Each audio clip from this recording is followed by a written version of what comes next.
Hey everyone, and welcome to the midweek review of round 2 of the playoffs for the 2020-2021 championship.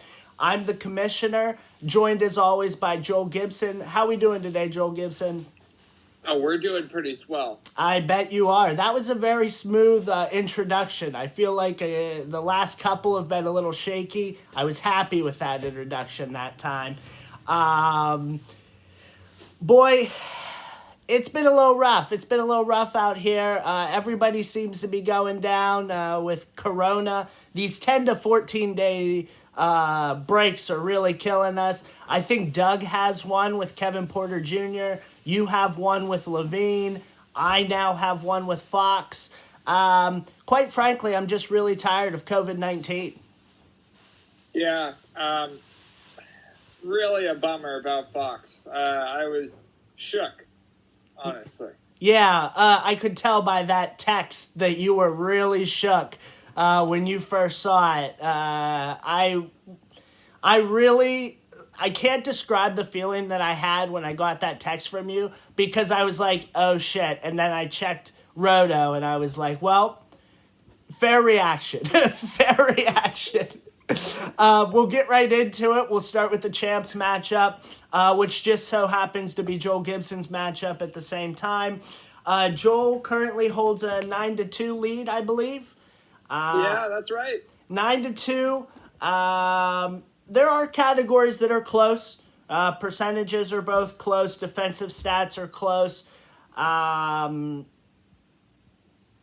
in a tough spot. I'll be honest. Without my two best players, I'm going to need a lot of stuff to go right this coming week, and my ads are going to have to be perfect.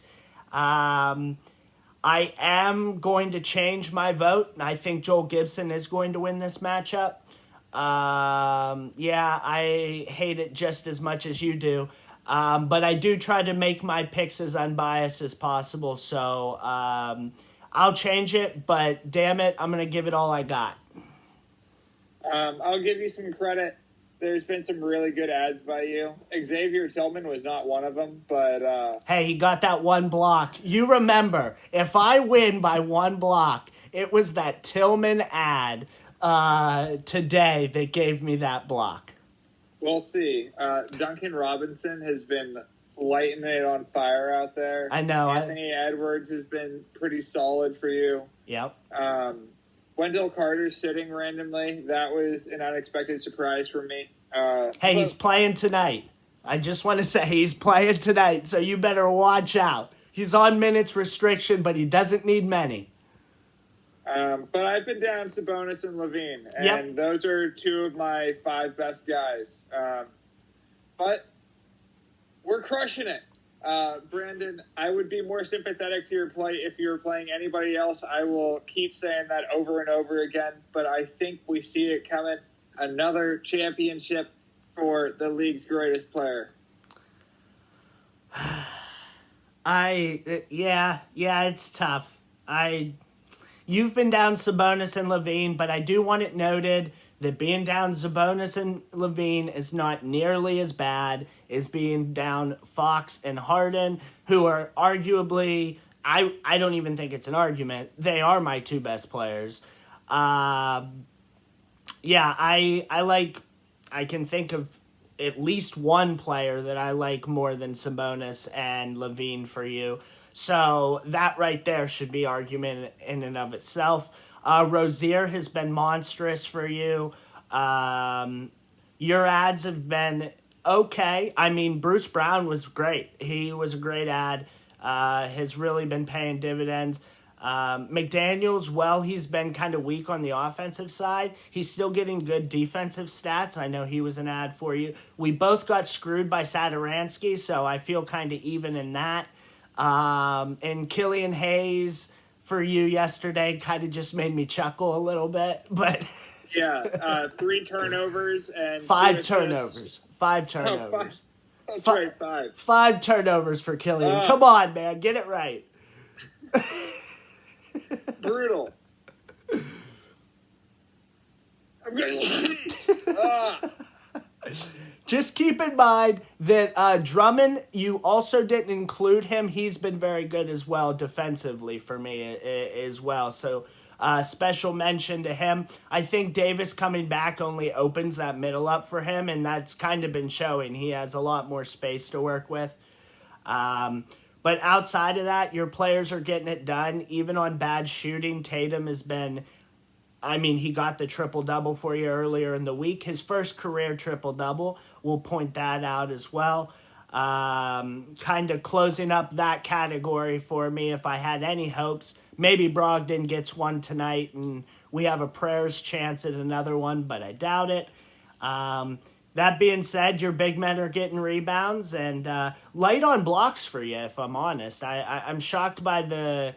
amount of blocks. I would have assumed you'd had more at this point, but yeah, we'll probably have a bigger second half. But Noel has been just carrying me in blocks. He had a 4-block game earlier this week. Yep, he's just an unbelievable defensive monster. But Fred VanVleet, he's come back and he's been pretty hot. Holiday's been solid. I really fucking like this team and. Good old Trae Young went down, and Brandon Goodwin is going to be a top 30 player for the next 2 weeks. You fucking watch out, sir. Okay, I'll be ready for that. The next matchup is Cody at Doug. Cody currently holds a 4-6-1 over Doug. Doug has taken injuries, bad injuries. I mean, Boucher going down, Turner he had to drop. Those were 2 huge pieces for Doug. Boucher was absolutely a monster, an absolute monster, and he was only getting better. You got to feel for Doug here. Cody being healthy is really helping him out. Now, Luka is questionable for Monday. If he is nursing an injury and sits a couple games, that may open the door for Doug. Doug has a pretty healthy lead in the percentages right now. He has a healthy lead in the turnovers. Double-doubles are 3.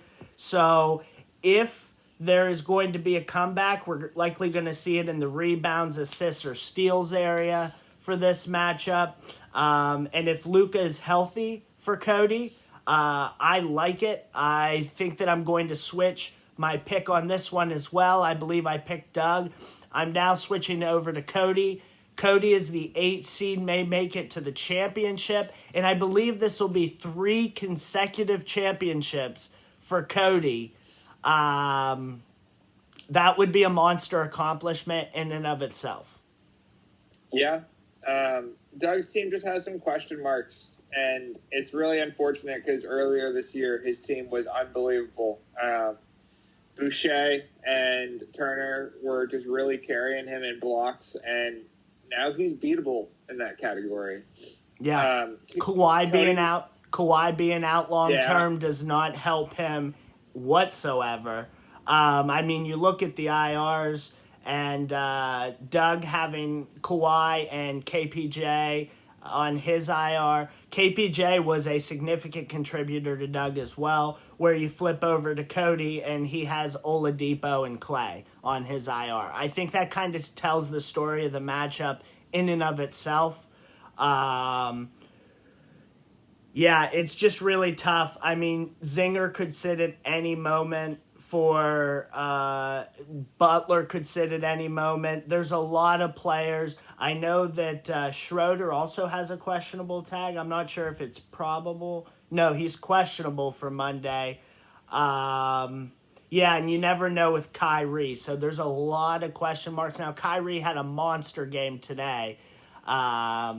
So good for him.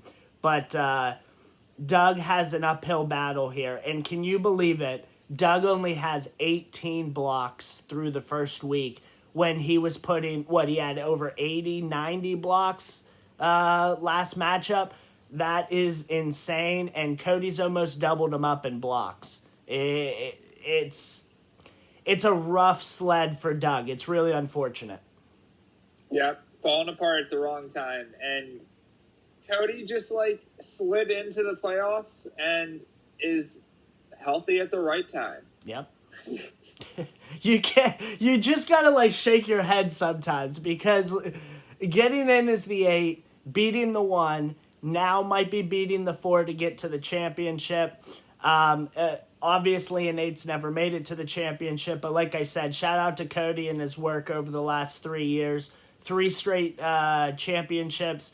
Maybe this year he'll have a chance at winning. I think, in my opinion, I think this year is probably going to be his best chance at a championship. Whether or not he can close it out is still up in the air, and his opponent is still up in the air. But if we go just based on where things stand now, it would be a Cody-Joel matchup, Joel being the home team. It's just going to come down to health for me. I don't know. I said when we first started that it was going to be the champion would come from our matchup, so I'm leaning Joel in that situation. But like I said, you just can't. There's just nothing else to say, really. It's been so competitive. It's literally come down to health. Everybody has great teams at this point. It just comes down to who can play and who can't.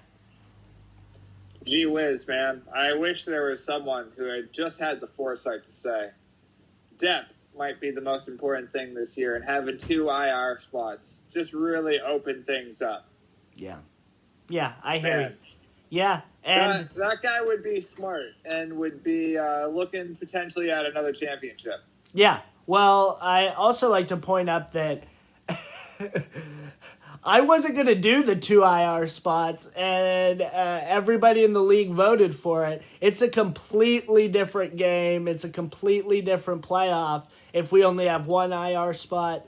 I don't take the decision back. It's not like I'd take it back and would only want 1.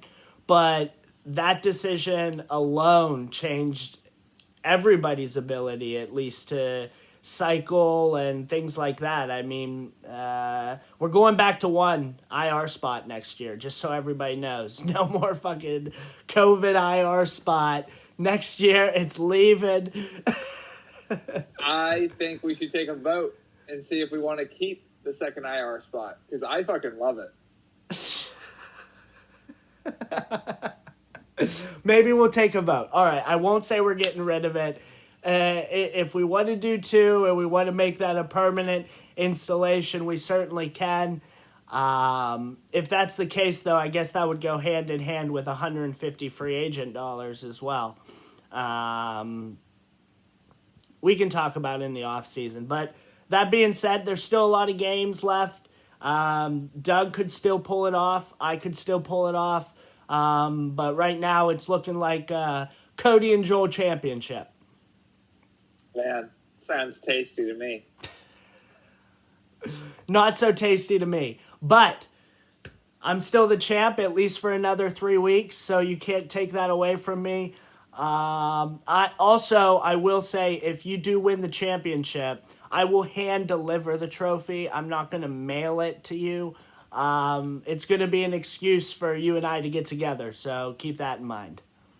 Excellent. I look forward to it. I can't wait to put that baby in my arms. I'm not looking forward to it. I'll be honest. I'm not looking forward to it at all. But that's it for us, guys. Shout out to CJ. He made a big deal of us not talking about the consolation bracket. So last matchup, he had like 7 triple doubles. The only reason that I am mentioning this is Westbrook's getting close to the all-time triple double record. So for that, I'll mention it here. But to answer CJ's question, once you're out of the playoffs, you're dead to us, okay? We don't talk about it. There's a hard line on who gets a mention in these videos. And if you're not in the playoffs, no one cares. We'll talk to you later, guys. Over and out.